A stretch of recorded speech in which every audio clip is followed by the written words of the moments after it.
Hi hello welcome to Vamshish edutech. ఈరోజు మన క్లాస్లో భాగంగా తెలంగాణ చరిత్రలోనే మొట్టమొదటి రాజవంశం అయినటువంటి శాతవాహనులకు సంబంధించి కొన్ని ముఖ్యమైన ప్రశ్నలు తెలుసుకుందాం. ఎవరైనా ఫస్ట్ నా వీడియో చూస్తున్నట్లయితే ప్లీజ్ సబ్స్క్రైబ్ చేసుకోండి. శాతవాహనులకు సంబంధించిన కొన్ని ఇంపార్టెంట్ బిట్స్ ఆల్రెడీ నేను ప్రీవియస్ వీడియోలో చేశాను. ఎవరైనా చూడని వాళ్ళు ఉంటే ప్లేలిస్ట్లోకి వెళ్ళి ఆ వీడియోలు చూడండి. దాని కంటిన్యూషన్ పార్టే ఇదనమాట. లేట్ చేయకుండా వీడియోలోకి వెళ్తే క్వశ్చన్ నెంబర్ 32. శాతవాహనుల కాలం నాటి ఆర్థిక వ్యవస్థకు సంబంధించి క్రింది వాక్యాలను గమనించండి. ఆప్షన్ 1, భూమి శిస్తు పండిన పంటలు 1/6 వంతు ఉండేది. ఆప్షన్ 2, పన్నును ధాన్య రూపంలో వసూలు చేసేవారు.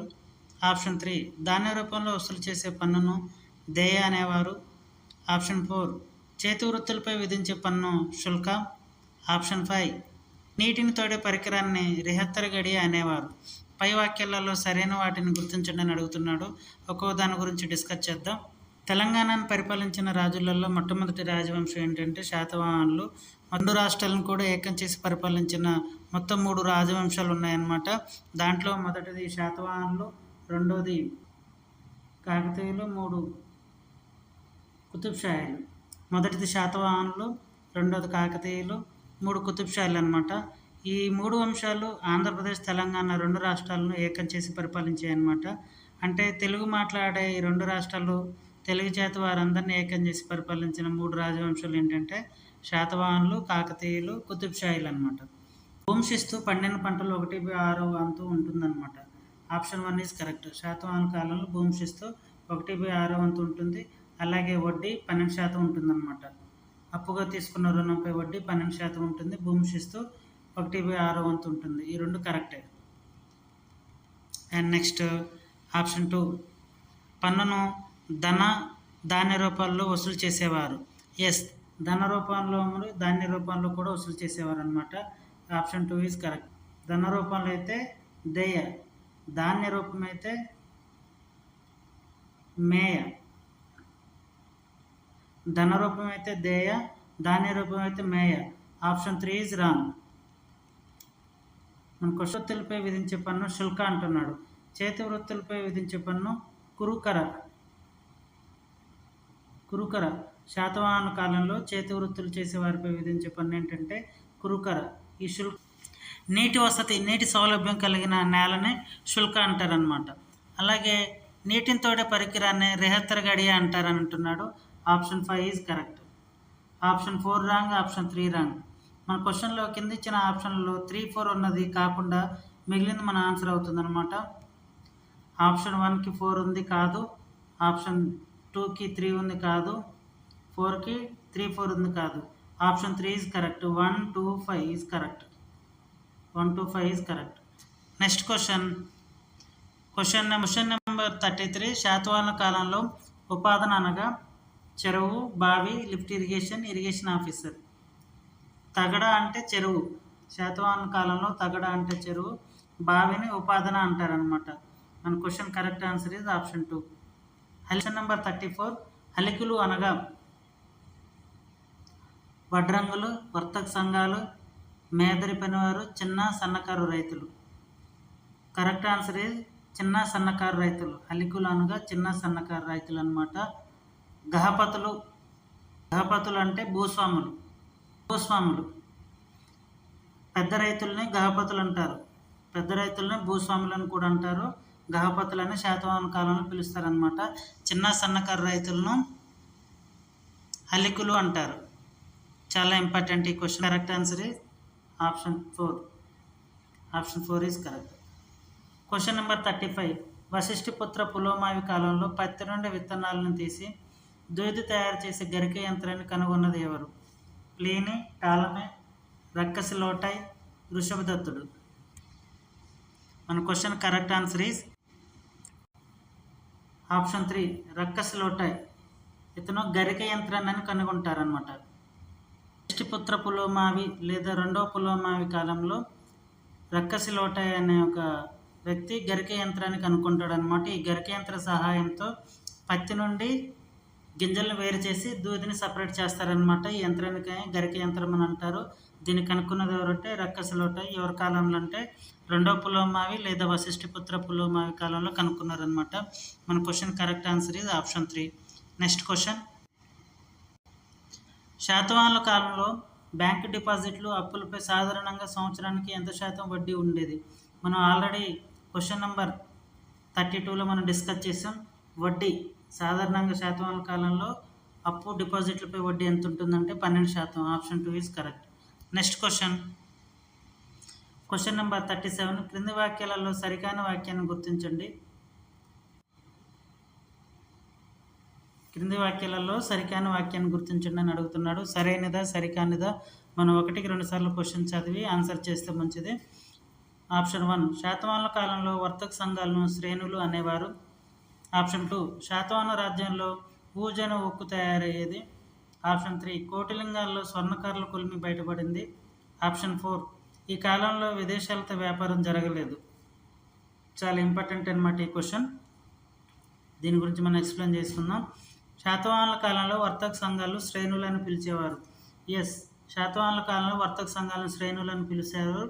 ఈ శ్రేణికి అధ్యక్షుడు ఎవరంటే శ్రేష్ఠి. శ్రేణికి అధ్యక్షుడు శ్రేష్ఠి అనమాట. మొత్తం 18 రకాల శ్రేణులు ఉన్నాయన్నమాట శాతవాహనుల కాలంలో. ఈ శ్రేణులు ఏంటంటే కుల సంఘాలు అన్నమాట. కుల వృత్తులు చేసేవారినే శ్రేణులు లేకపోతే కుల సంఘాలను పిలిచేవారు. చాలా ఇంపార్టెంట్. ఒక్కొక్క శ్రేణికి ఒక్కొక్క అధ్యక్షుడు ఉంటాడనమాట. అతన్ని శ్రేష్ఠి అని పిలుస్తారు. శాతవాహన రాజ్యంలో ఊజన ఉక్కు తయారయ్యేది. అవును, ఇది కరీంనగర్ జిల్లా దగ్గరలో ఉండేదన్నమాట. ఊజన ఉక్కు కొలిమితిత్తులు బయటపడ్డాయి. నాణ్యమైన ఉక్కు అనమాట తయారవుతుంది కరీంనగర్ ఈ పరిసర ప్రాంతాలలో. Option 2 is correct. కోటిలింగాల్లో స్వర్ణకారుల కొలిమితిత్తి బయటపడింది అంటున్నాడు. కొలిమి. ఎస్, ఆప్షన్ 3 ఆల్సో కరెక్ట్ అనమాట. ఆప్షన్ 4, వీరి కాలంలో విదేశీ వ్యాపారం జరగలేదు అంటున్నాడు. Option 4 is wrong. విదేశీ వ్యాపారం జరిగిందనమాట. శాతవాహన కాలంలో విదేశీ వ్యాపారానికి దక్షిణ భారతదేశంలో కేంద్రంగా ఉన్న ప్రాంతం ఏంటంటే కొండాపూర్.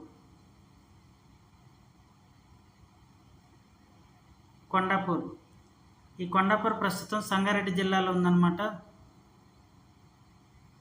పూర్వం మెదక్ జిల్లాలో ఉంటుంది, ఇప్పుడు సంగారెడ్డి జిల్లాలో ఉందన్నమాట. చాలా ఇంపార్టెంట్. శాతవాహనులకు సంబంధించి మొత్తం 4000 నాణ్యాలు సంగారెడ్డిలో కొండాపూర్లో దొరికాయి అన్నమాట. శాతవాహనులకు సంబంధించి మొత్తం 4000 నాణ్యాలు కొండాపూర్లో దొరికాయి. కొండాపూర్ను శాతవాహనుల టంకశాల నగరం అని ఒక వ్యక్తి పిలుస్తుంది అనమాట. చాలా ఇంపార్టెంట్.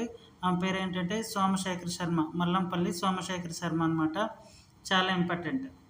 మన question correct answer is option 4 is correct. Next question, శాతవాహనుల కాలం నాటి శ్రేణులను జతపరచండి. అవేసీనులు, తలిపిస్టికులు, వదకులు, శైలవదకులు, కొలిక శ్రేణి. మొత్తం శాతవాహన కాలంలో మనం 18 రకాల శ్రేణుల గురించి మనం ఉంటాయని తెలుసుకున్నాం. 18 రకాల శ్రేణులు ఏ శ్రేణి ఏ పని చేసేవారో చూద్దాం. అవేసీనులు. శాతవాహనుల కాలంలో అవేసీనులు అంటే చేతి వృత్తులు చేసేవారిని అవేసీనులను పిలుస్తారనమాట. చాలా ఇంపార్టెంట్. ఒకటో దానికి ఆప్షన్ 4. 1, 2, 4 ఉన్నాయన్నమాట. నెక్స్ట్ చూద్దాం. తిలపిస్టికులు అంటే నూనె తీసేవారిని తిలపిస్టికులు అని పిలుస్తారు. వదకులు అంటే వడ్రంగులు. శైల వదకులు అంటే రాతి పనివారు. కోలిక శ్రేణి చాలా ఇంపార్టెంట్. మనం ఆల్రెడీ మాట్లాడుకున్నాం. బట్టలు నేసే శ్రేణిని కోలిక శ్రేణి అని పిలుస్తారు. ఈ కోలిక శ్రేణి వలన శాతవాహన రాజ్యం ఆర్థికంగా స్థిరపడిందనమాట, అభివృద్ధి చెందింది. ఈ కొలికల శ్రేణి అభివృద్ధి చెందిందని చెప్పేసి ప్లీనీ అనే ఒక అనే గ్రంథం రచిస్తాడనమాట. ఈ గ్రంథంలో కొలిక శ్రేణి శాతవాహనుల కాలంలో కొలిక శ్రేణి అభివృద్ధి చెంది శాతవాహనుల రాజ్యంలో తయారైన సన్నని నాణ్యత కలిగిన పట్టు వస్త్రాలు విదేశాలకు ఎగుమతి అయ్యేవని చెప్పేసి న్యాచురలిస్ట్ అనే గ్రంథంలో రచిస్తాడనమాట. చాలా ఇంపార్టెంట్. మన question correct answer is 4, B 5. 1, 2లోనే ఆప్షన్ ఉంటుంది అనమాట కరెక్ట్ ఆన్సరు. అలాగే వదకులు అంటే వడ్రంగులు, సీక్ 2 1, 2లోనే ఉంటుంది. సో మనం డి. శీల వదకులు అంటే రాతి పనివారు, డికి 3 ఉన్నది. Option 2 is correct. మన question correct answer is option 2. Option 2 is correct. Next question number 39. శాతవాహనుల కాలం నాటి సన్నని వస్త్రాలను రోమన్ సామ్రాజ్యంలోని మహిళలు ధరించడం వల్ల వారికి పురుషులు ఆకర్షితమై రోమన్ సామ్రాజ్యంలో నైతిక విలువలు తగ్గిపోతున్నాయని పేర్కొన్న చరిత్రకారుడు ఎవరు? మనం ఆల్రెడీ ఈ క్వశ్చన్ మనం ఇందాక ప్రీవియస్ క్వశ్చన్లో డిస్కస్ చేసాం. చూద్దాం. మన question correct answer is Pliny. Option 3 is correct. ఇతను రచించిన గ్రంథం ఏంటంటే న్యాచురల్ హిస్టరీ.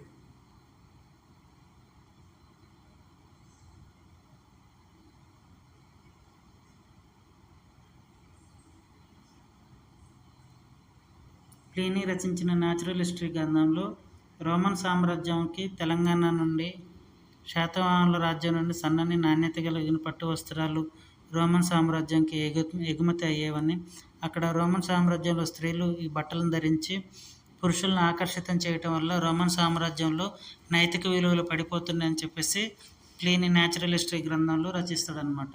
మన question correct answer is option 3. Next question number 40. శాతవాహనుల కాలం నాటి విదేశీ వ్యాపారం ప్రముఖ రేవు పట్టణాల గురించి తెలియజేసే గైడ్ టు ది జియోగ్రఫీ గ్రంథాన్ని ఎవరు రాశారు? గైడ్ టు ది జియోగ్రఫీ గ్రంథాన్ని ఎవరు రాశారంటే ఆప్షన్ 3 టాలమీ. మన question correct answer is Ptolemy. Megasthenes ఏం గ్రంథం రాస్తాడంటే ఇండికా. చాలా ఇంపార్టెంట్. ఇండికా సముద్రగుప్తుడి కాలంలో రచిస్తాడనమాట. ఇది గ్రీక్ భాషలో రచిస్తాడు ఇండికా. అలాగే ప్లీనీ న్యాచురల్ హిస్టరీ మనం ప్రీవియస్ క్వశ్చన్లో డిస్కస్ చేసాం. ఈ రక్కసలోట ఎవరంటే గరిక యంత్రాన్ని కనుక్కుంటాడు అనమాట. పత్తి నుండి గింజలను వేరు చేసే యంత్రం తయారు చేసింది ఎవరంటే రక్కసలోటాయ్. మన question correct answer is option 3. Next question number 41. క్రింది వాక్యాలను పరిశీలించండి. ఆప్షన్ 1. శాతవాహనుల కాలంలో వర్తక సంఘాలు పంచమార్కుడు కాయిన్స్ని ముద్రించాయి. శాతవాహనుల కాలంలో దేశీయ వ్యాపారం విరివిగా జరిగింది, కానీ విదేశీ వ్యాపారం జరగలేదు. వ్యాపారం వస్తు మార్పిడి పద్ధతిలో కాకుండా కేవలం ద్రవ్య రూపంలోనే జరిగింది. ఆప్షన్ 4. స్వదేశీ వర్తకులను సార్ధవాహకులని పిలిచేవారు, విదేశీ వర్తకులను సేది అని పిలిచేవారు అని అంటున్నాడు. వీటిలో సరైన వాక్యాలను గుర్తించడం అని అడుగుతున్నాడు. చాలా ఇంపార్టెంట్ అనమాట ఈ క్వశ్చన్. ఎందుకంటే 5 క్వశ్చన్లు కలిపి ఇచ్చాడు. మనం ఈ 5 క్వశ్చన్లు ఆన్సర్ చేసినట్టయితే మనకు ఒక్కటే మార్క్ వస్తుంది అనమాట. కాంపిటేటివ్ ఎగ్జామ్ పాయింట్ ఆఫ్ వ్యూలో ఇలాంటి క్వశ్చన్లు ఎక్కువగా అడుగుతున్నాడు. మన గతంలో అడిగినలాగా ఒక క్వశ్చన్ ఇచ్చి దాని ఆన్సర్ను కనుక్కోండి అని చెప్పేసి అడిగే రోజులు పోయాయి. ఇప్పుడు ఈ 5 క్వశ్చన్లు మనం ఆన్సర్ తెలిస్తేనే పెట్టగలుగుతాం. ఈ 5 క్వశ్చన్లు ఆన్సర్ చేస్తే మనకు వచ్చేది 1 మార్క్ అనమాట. చాలా ఇంపార్టెంట్. చూద్దాం. శాతవాహనుల కాలంలో వర్తక సంఘాలు పంచమార్కుడు కాయిన్స్ని ముద్రించాయి. Very important. పంచమార్కుడు కాయిన్స్ని ముద్రించాయి అన్నమాట శాతవాహనుల కాలంలో వర్తక సంఘాలు అనేటివి. ఓకే. శాతవాహనుల కాలంలో దేశీయ వ్యాపారం విరివిగా జరిగింది, కానీ విదేశీ వ్యాపారం జరగలేదంటున్నాడు. ఇది కంప్లీట్లీ రాంగ్. ఎందుకంటే రోమన్ సామ్రాజ్యంతో జరిగిన వాణిజ్యానికి ప్రధాన కేంద్రంగా కొండాపూర్ ఉందన్నమాట. ఇక్కడ రోమన్ చక్రవర్తుల కంఠహారం, రోమన్ చక్రవర్తుల నాణ్యాలు కూడా కొండాపూర్లో దొరికాయి అన్నమాట. విదేశీ వ్యాపారం విపరీతంగా జరిగింది. Option 2 is wrong. వ్యాపారం వస్తు మార్పిడి పద్ధతిలో కాకుండా కేవలం ద్రవ్య రూపంలోనే జరిగింది అంటున్నాడు. ఇది కూడా రాంగ్. వస్తు మార్పిడి పద్ధతిలో జరిగింది, ద్రవ్య రూపంలో కూడా జరిగింది. ఇది కేవలం వస్తు మార్పిడి పద్ధతిలోనే జరిగిందని చెప్తున్నాడు కాబట్టి ఆప్షన్ 3 ఆల్సో రాంగ్. స్వదేశీ వర్తకులను సార్ధవాహకులు అనేవారు, విదేశీ వర్తకులను సేది అని అంటున్నాడు. ఈ 2 కూడా రాంగ్. ఎందుకంటే స్వదేశీ వర్తకులను సేది అని, విదేశీ వర్తకులను సార్ధవాహకులను పిలుస్తారనమాట. సో మన క్వశ్చన్ కరెక్ట్ ఆన్సర్ ఇది ఆప్షన్ 4. 1 మాత్రమే కరెక్ట్. చాలా ఇంపార్టెంట్ ఇవి. స్వదేశీ వర్తకులను సేది అని, విదేశీ వర్తకులను సార్ధవాహకులు అంటారు. చూసుకోండి ఒకసారి. Next question. శాతవాహనుల కాలంలో విదేశీ పరిశ్రమలు ప్రసిద్ధి చెందిన ప్రాంతాలు జతపరచండి అని అడుగుతున్నాడు. మచిలీపట్నం, కోనసముద్రం, గూడూరు ప్రాంతం, పల్నాడు. ఈ ప్రాంతాలు ఇచ్చాడు. ఈ ప్రాంతాల్లో దేనికి ప్రసిద్ధి అడుగుతున్నాడు. మచిలీపట్నం దేనికి ప్రసిద్ధి అంటే మజ్లిన్ రవిశిలలు అనమాట. మజ్లిన్ రవిశిలకు ప్రసిద్ధి. కోనసముద్రం మంచి నాణ్యత గల ఇనుము. కోనసముద్రం అంటే కరీంనగర్ ఈ ప్రాంతాన్ని అప్పట్లో కోన సముద్రం అని పిలిచేవారు. గూడూరు సన్నని బట్టలకు ప్రసిద్ధి. పల్నాడు దేనికంటే వజ్రపు పరిశ్రమలకు ప్రసిద్ధి పల్నాడు. మన క్వశ్చన్ కరెక్ట్ ఆన్సర్ ఈజ్ ఒకటో ఏకి 4 2, 3 ఉన్నాయన్నమాట. అలాగే కోన సముద్రం. బికి 3 2, 3 ఉన్నాయి. గూడూరు సన్నని 2. Option 3 is correct. మన క్వశ్చన్కి కరెక్ట్ ఆన్సర్ ఈజ్ ఆప్షన్ 3. ఎవరైనా ఫస్ట్ నా వీడియో చూస్తున్నట్లయితే ప్లీజ్ సబ్స్క్రైబ్ చేసుకోండి.